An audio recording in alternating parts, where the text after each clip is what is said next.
savais que la vie derrière la course moto risquait de me sembler fade, donc il fallait absolument que je m'investisse tout de suite dans autre chose, surtout pas d'année sabbatique, et il fallait tout de suite que je m'intéresse, que je me passionne pour autre chose. Et il se trouve que là est arrivé Olivier de la Garoulet, qui était à l'époque le directeur de la communication de la FFM, me dit, on se connaissait relativement bien, j'avais été délégué des pilotes avant, me dit, écoute, il y a les élections à la fédération, Jacques, t'as le bon profil pour te présenter, t'es connu, ça nous intéresserait de t'avoir à la fédération. Je me présente aux élections, je suis élu, et là, ce travail m'intéresse beaucoup. Et c'est le début d'une nouvelle aventure. Oui. Oui, exactement, c'est le début d'une aventure fédérale qui s'est terminée, qui m'a conduit à la présidence quelques années après. Ok, alors, la fédération. La fédération. Donc on sait, ayant été délégué des pilotes, tu avais un contact avec la fédération, on te propose de t'occuper de la commission des courses sur route, de la vitesse, c'est normal, parce que tu as quand même un bon palmarès, moins qu'on puisse dire. Donc c'est assez logique que tu rentres dans l'instance fédérative, mais est-ce que c'est facile de passer de pilote à... Alors, facile, pour ma part, j'ai pas eu de grandes difficultés. Je me suis très vite intégré. D'abord, je me suis beaucoup investi. Donc comme je m'investissais beaucoup, ça intéressait les gens de la fédération. À l'époque, le président de la commission, je n'étais pas président de la commission au début, j'étais membre simplement. Le président de la commission, c'était Jean-Pierre Moreau, qui était le patron du Mans. Et Jean-Pierre était très occupé par la gestion du circuit du Mans. Et vraiment, je l'ai beaucoup assisté, je l'ai beaucoup aidé, je me suis beaucoup investi. Et donc, ça a été apprécié. Il y a peut-être eu quelques jalousies, mais globalement, on peut dire que ça a été apprécié. Mon travail était apprécié. Très vite, j'ai eu une certaine réputation, une bonne réputation visiblement au sein de la fédération. Et très vite, on m'a donné des responsabilités plus importantes. J'ai été élu à la présidence de cette commission. C'est Jean-Pierre Moreau qui m'a dit, écoute, visiblement, tu es tout à fait capable de prendre la présidence de cette commission. Moi, ça m'arrangerait si tu acceptais de le faire. Donc, je suis devenu président de la commission. J'ai pris des responsabilités régionales aussi. J'ai été président de la Ligue régionale. Là aussi, parce que le président en place, qui était quelqu'un qui commençait à être un peu âgé, m'a dit moi on a un jeune sous la main qui est prêt à s'investir, là c'est lui qui parle, il dit moi je souhaite en profiter, et si tu veux le poste de président de la Ligue d'Île-de-France, moi je suis prêt à me retirer. Et donc j'ai été élu là aussi, et puis voilà, puis petit à petit, donc j'ai gravi après les échanges, je suis devenu vice-président, et puis président en 2008. Vice-président en 2004. Vice-président en 2000. En 2000.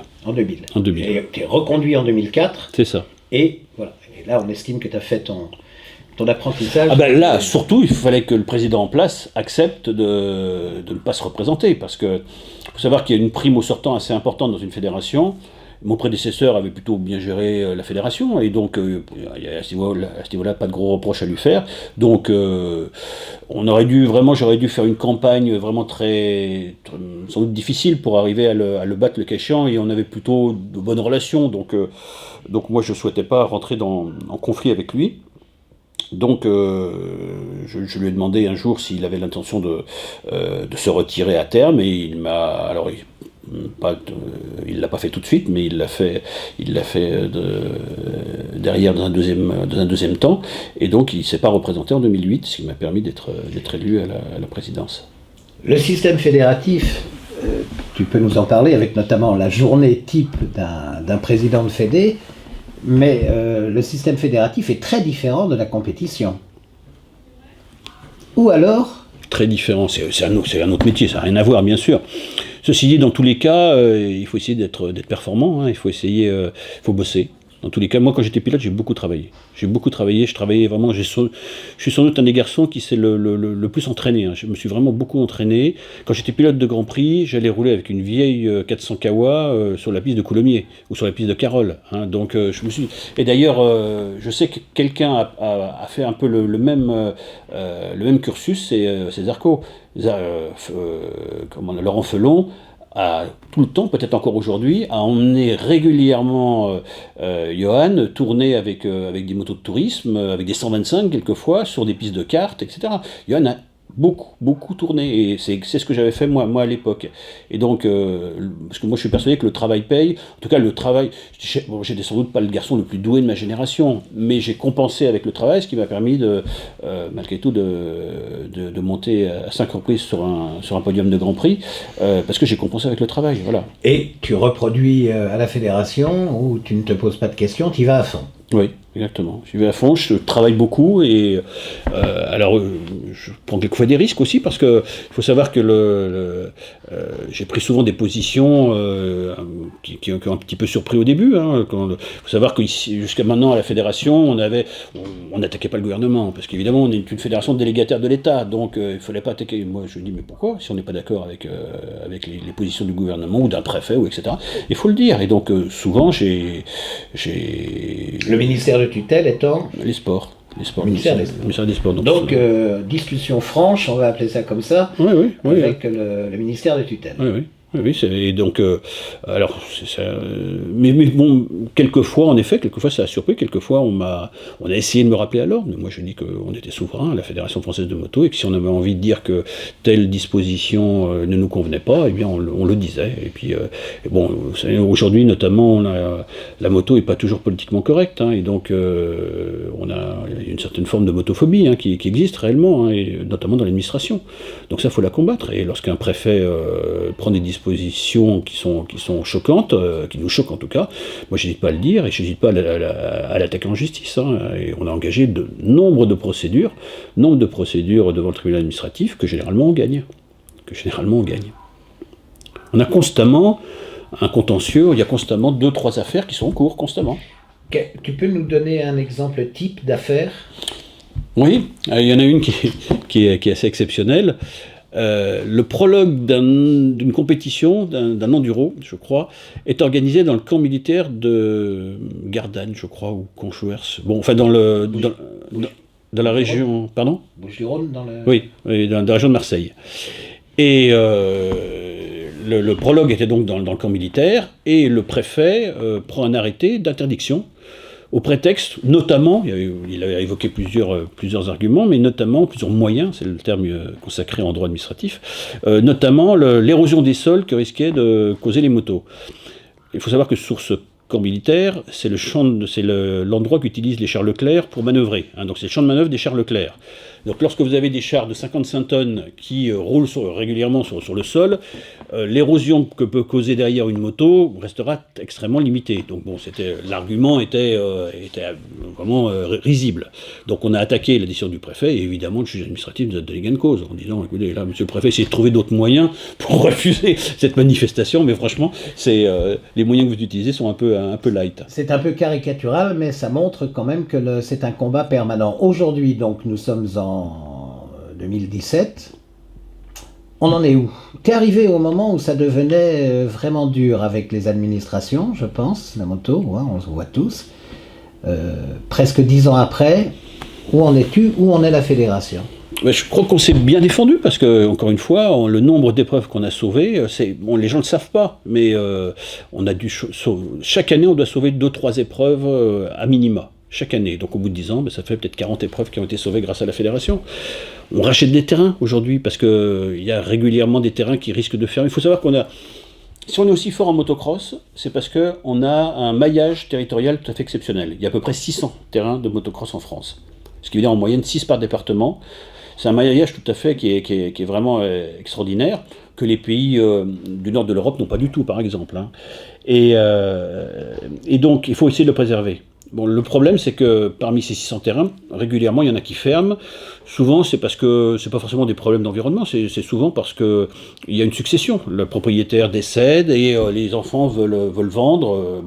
Et puis l'acheteur, lui, il n'a pas envie de continuer avec un terrain de motocross au milieu de ses pâtures. Et donc, la première chose qu'il veut faire, c'est raser le terrain pour remettre ça en culture parce que c'est souvent à vocation agricole.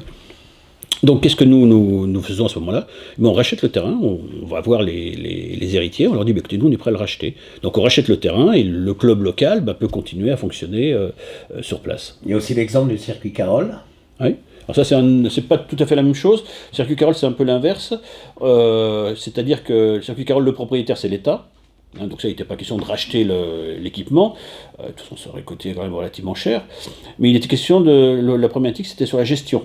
C'est-à-dire que le département de la Seine-Saint-Denis qui gérait, pas depuis l'origine, mais qui gérait depuis très longtemps le circuit Carole, ne voulait plus le gérer parce que ça leur coûtait trop cher. Il faut savoir que la gestion du circuit perdait 300 à 400 000 euros par an. Donc Claude Barthelone est devenu président du Conseil général en 2008, je crois, en 2008, et il a annoncé 2 ans après qu'il se désengageait de la gestion du circuit Carole. Donc moi j'ai tout de suite vu le risque. Je me suis dit, si le circuit Carole n'a plus de gestionnaire, comme la pression foncière est très importante autour du circuit, ça fait longtemps que certains voudraient récupérer le site pour mettre de l'activité économique dessus, et bien de type, disons, consacrer les 18 hectares du terrain à une activité plus rentable sans doute que le sport moto, et bien je me suis dit de toute façon s'il n'y a plus de gestionnaire, ils vont fermer le circuit et ils vont nous dire très vite derrière, écoutez, on est désolé, il n'y a plus de gestionnaire, donc en fait le circuit on va le raser, puisque on peut plus, personne veut s'en occuper, quoi. Voilà. Je pense que ça ne va pas durer longtemps, les bulldozers seraient arrivés très très vite. Donc il fallait qu'il y ait un gestionnaire potentiel qui se mette sur les rangs tout de suite. Et donc j'ai positionné la fédération immédiatement en disant à l'État, écoutez, nous on est repreneurs, si vous ne trouvez pas d'autres repreneurs, nous on le reprend. Et nous on en fait notre affaire. Et c'est ce qui s'est passé, en fait. On s'est retrouvé gestionnaire de l'équipement. Comment ça se passe au sein de la fédération? Tu dis, toi tu es président, tu dis, voilà, on prend. Est-ce que c'est ta décision ou la décision de la fédération? Alors, ce type de décision, on va dire que c'est porté par le président. Alors évidemment, j'ai un bureau, j'ai un comité directeur en dessous qui valide derrière ma décision, mais c'est clair que c'est moi qui l'ai portée. D'accord. J'ai besoin d'une validation derrière du comité directeur. Voilà. Bon, généralement, si ce que présente le président est carré, tient la route, si au fil des années on a confiance dans ce que fait le président, parce qu'en général ça marche, le comité directeur suit. Et d'ailleurs, en ce qui concerne le circuit Carole, 300 000 euros de déficit chaque année jusqu'en 2012, on reprend le circuit en 2012 et on est bénéficiaire, enfin, on est à l'équilibre en 2014. Voilà. Depuis 2014, on est à l'équilibre. Donc, belle opération. Belle opération en termes pour la sauvegarde du sport. Pour la sauvegarde du sport. Alors le sport, en général, on a parlé tout terrain. Du sport, pour Carole, je suis un peu plus large, du sport et du motocyclisme, voilà. Parce que Carole a aussi une vocation sociale. Oui, mais ce n'est la Fédération française de moto. Est-ce que le tourisme est une préoccupation? Le tourisme n'est pas le cœur de cible de l'activité de la Fédération française de moto. On a une section tourisme à la Fédération, on a plusieurs centaines, un petit millier de personnes qui pratiquent le tourisme au sein de la Fédération française de moto, mais ce n'est pas notre cœur de cible, c'est clair. On va passer maintenant sur le sport de très haut niveau, avec de très très bons résultats depuis quelques années, au niveau des titres de champion du monde. Alors, l'un des problèmes que l'on a, c'est que le grand public, y compris d'ailleurs même le public moto, ne voit les résultats qu'à travers le prisme de la vitesse, et en vitesse, la MotoGP. Voilà, si vous ne faites pas des résultats en MotoGP, vous ne faites aucun résultat. D'ailleurs, je me souviens d'un commentateur TV qui a déclaré juste après la victoire de la France aux ISDE et un titre de champion du monde de motocross, quelques jours après, a déclaré que de toute façon en moto, les Français faisaient rien. Voilà, on venait de remporter les ISDE et on était champion du monde de motocross juste avant. Parce que à cette année-là, sans doute, on n'avait pas de résultats en vitesse et en MotoGP. Les résultats, la France, elle est à la pointe des résultats chaque année depuis maintenant longtemps. Il y a la FIM, enfin c'est le ministère des Sports, qui font un classement des médailles, c'est le classement olympique en fait, c'est-à-dire que le premier c'est celui qui a le plus de médailles d'or, puis ensuite une fois que les médailles d'or sont passées, on s'occupe des médailles d'argent, puis après des médailles de bronze. Bien. Quand vous faites ce classement, toutes disciplines confondues, avec le trial, l'enduro, la vitesse, le motocross, etc. On arrive tout le temps premier ou deuxième, depuis au moins 10 ans. On est tout le temps premier ou deuxième. Bien. Pourtant, régulièrement, j'entends dire qu'il n'y a pas que les Français ne feront pas de résultats, parce qu'on n'est pas champion du monde en MotoGP. Polarisé sur le MotoGP. Sur le MotoGP. MotoGP, il y a un phénomène qui est nouveau et qui risque peut-être d'attirer l'attention sur les autres. Ah bah c'est déjà fait. Champion du monde. C'est déjà fait. Avec Zarco. Moi, le soir du premier Grand Prix cette année, doit être 22h. Le Grand Prix c'est couru assez tard, il y a eu un peu de retard, donc il est 22h, 22h30 peut-être. Zarco vient de faire 6 tours en tête. Chez moi, le téléphone sonne. Je me retrouve avec un journaliste d'une grande chaîne de radio qui m'appelle et qui me demande une réaction sur la course. Le Grand Prix n'était même pas terminé encore. Hein. Mais Zarco avait chuté. Il me demande donc ma réaction, donc à chaud, la réaction du président de la fédération à la performance que vient de faire Zarco. Ça n'est jamais arrivé. C'est la première fois qu'une telle réaction, enfin que le gars, je ne sais pas comment il a trouvé mon numéro perso, mais il a réussi à m'appeler chez moi. Bon, pourtant Zarco, il sort de 2 titres en Moto 2. Hein.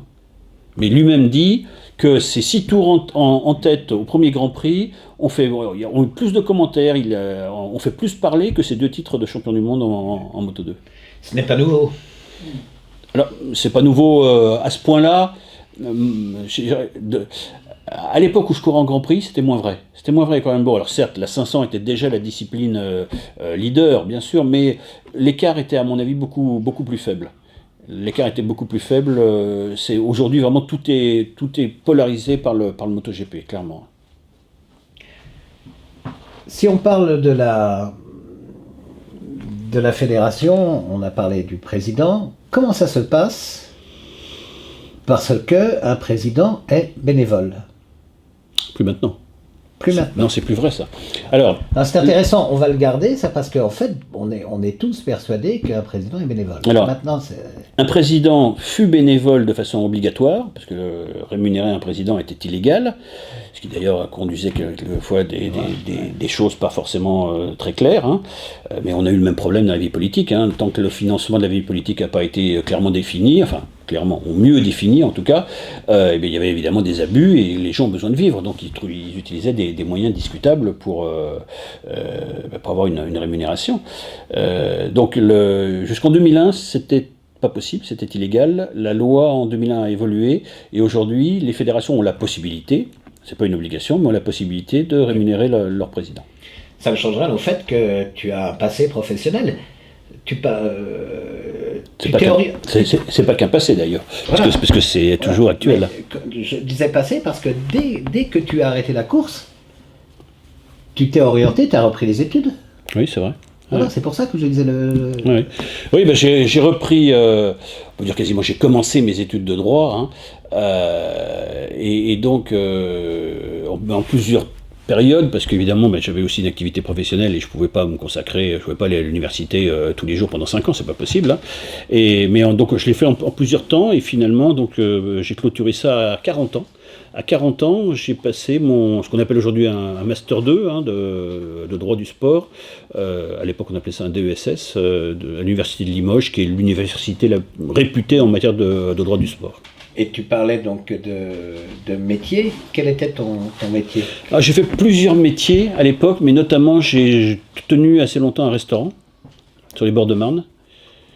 Et puis depuis, je dirige un groupe dans la remise en forme. Hein. Depuis quand? Depuis le début des années 2000. Hein, voilà. Et donc, on a maintenant un groupe qui fonctionne bien, je fais près de 80 feuilles de paye, hein, donc c'est une activité aussi prenante. Donc ta journée, c'est aller-retour? Non, ma journée, c'est début de semaine jusqu'au milieu de la semaine, la fédération, et ensuite la deuxième partie de la semaine, ce sont mes affaires dans la remise en forme. La fédération, c'est beaucoup de contacts ou beaucoup de bureaux? Beaucoup de bureaux, mais il y a les week-ends aussi. Donc en fait, je dirais mon activité professionnelle, si l'on peut dire, c'est le bureau à l'avenue Parmentier. Mais après, par contre, tous les week-ends, enfin pas tous les week-ends, mais en général 35 week-ends par an, Je suis sur le terrain, je vais sur des épreuves, je discute avec des présidents de club, je vais assister, ou je vais sur des congrès. Enfin, il y a une activité très importante en dehors de l'activité purement de bureau, enfin administrative, si on peut dire, à la fédération. Ça laisse pas beaucoup de temps pour la vie privée. Non, c'est d'ailleurs très franchement, alors il se trouve qu'on a modifié les statuts il y a quelque temps et aujourd'hui on peut plus faire plus de 3 mandats à la Fédération française de moto, c'est-à-dire 12 ans. Mais de toute façon, je pense que j'aurais arrêté. Parce que franchement, cumuler 2 activités, 2 métiers comme ça, c'est fatigant. C'est fatigant et moi maintenant j'aspire justement, bon, en plus je vieillis comme tout le monde, hein, je vais bientôt avoir 60 ans, et j'aspire là à prendre un peu de recul et à faire d'autres choses, à avoir d'autres activités, à me consacrer un peu plus à moi en fait et à ma famille plutôt que uniquement au sport moto. Vous savez, j'ai pas vu mes enfants grandir, hein, parce que quand vous êtes tout le temps parti à droite à gauche, les enfants ils grandissent sans vous, hein, ils vous attendent pas.